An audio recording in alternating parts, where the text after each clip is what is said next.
Yes, sir. Well, a similar question I asked Mr. Doyle about the aircraft industry. What do you see your role as a congressman in Washington, D.C. to help what's going on, especially right here in Michigan?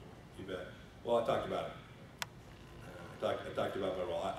I know precisely what decision makers at aircraft companies are thinking when they're trying to figure out how to grow their business, how to sell airplanes.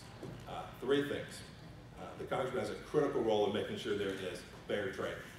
4th District, Kansas, one of the largest exporting districts in all of America. Not only our aircraft, which we sell all over the world, but our wheat and our crops and our cattlemen all need to have fair trade, open markets. If we've got competitors that are being subsidized by government, the congressman has a critical role in making sure that's addressed and fixed so that Cessna Beach can go compete.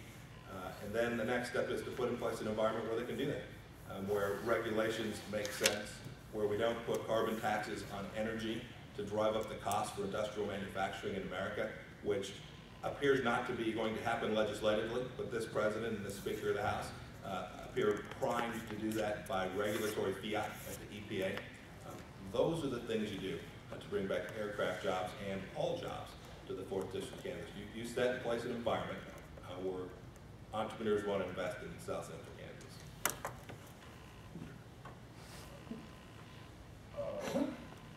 Being mayor of Durban, very close to the McConnell Air Force Base, and I think this tanker deal, to me, it's sinful what we're going through here. Third or fourth quoting deal on this thing.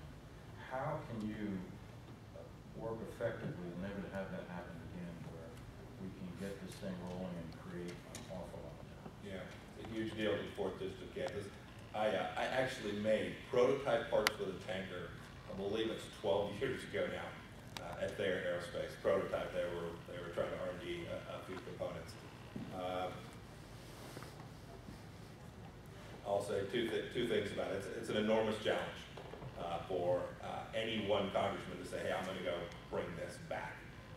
But I've made a commitment that we've got to do it. Congressman T.R. worked diligently to do that. I think he had the advantage of having been in the aerospace industry when he came to that. He knew that. I've had that similar experience as well. I've also been in the service, and so I have a pretty good idea of the things that the Department of Defense does well, and the things it doesn't do so well too, including acquisition. I've worked hard already to engage with the leaders at the Boeing company so that I'm up to speed when I start that day. Look, I'm going to be pretty junior. Whoever we elect is going to be a freshman congressman. That matters. That has an impact, and I'm deeply aware of that. So I've already begun to work hard on that very project along with the Boeing company and the folks here in town. And indeed, the Boeing company has endorsed my candidacy, I think in large part for that very reason. I think they want someone who's capable and willing to go fight to help them do what they need to do, is bring back this tanker to America and have a Air Force plane. It's going to have our airmen on it, supporting all of our Air Force and all our ground troops built in America. It's a long process. They're now talking about a November timeline right after the election. It won't surprise me at all if that gets delayed one more time. That's certainly what the conventional wisdom at this point will end up being after the first of the year. Mike, I have a question. Having worked in the aviation industry, what do you think of State Senator Dick Kelsey's proposal to eliminate corporate income tax, and how would that positively or impact our South Central Kansas? You know, I haven't looked at it in detail. I've read about, I've seen what's in the paper, and not much more than that.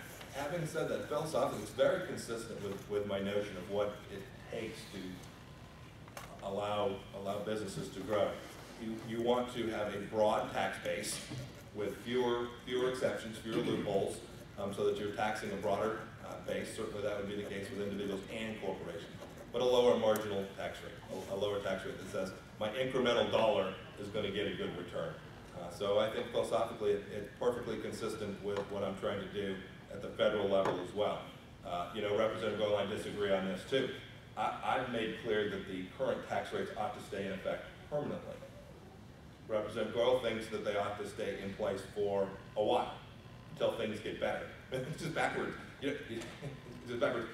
Well, when things get better, why would you mash your foot on the brake? Just look, you get investment when people can get after-tax adjusted return on their capital. That's the algorithm that decision makers are using to figure out whether to invest in South Central Kansas. So we have an obligation both at the federal level and the state level to get that right. Yes, ma'am. What is your position on bioethanol, and are you supportive of continuing to see that our alternative fuels encouraged in this country? However, protecting the food chain and the food source with our grains. We saw when ethanol was booming. Yeah. We saw the markets really fluctuating in the food chain. So how can you address that? I've learned a lot about ethanol during the campaign, and a lot that I didn't know. I've had a chance to talk to the agricultural folks too. There was a period of time when they were at some significant loggerheads with respect to crop prices and the like, and driving up the cost of corn.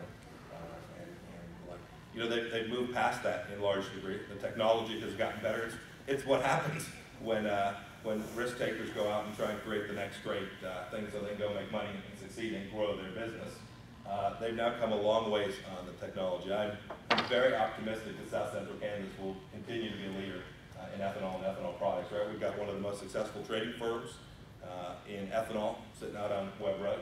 We've got ICF on Colwich, which is designed and built almost all of the major ethanol facilities all across the country. We've got a great base of industry that could spring to life. I think federal policy's obligation is you have to be consistent. They're making investments that are 5, 10, in the case of the facilities themselves, 25-year investments. And so they have to be comfortable that they've got a government that's not going to whip the rug out from underneath them 6 years into their investment. One of the most challenging things that this administration has presented to business is the uncertainty that sits in front of everyone today, trying to figure out what their business, their industry is going to look like from a regulatory perspective, from a tax perspective. With respect to ethanol, we ought to put a process in place that says, here's the trajectory, here's the glide path, and you all can build into it and build your technology around this for 10 or 20 years. I think that's the most important thing government can do with respect to not only ethanol, but all of the next great energy sources, and we're absolutely going to need them. Any other questions? All right, Great. well, Thank you all very much for your time this morning. okay, and we do appreciate you folks.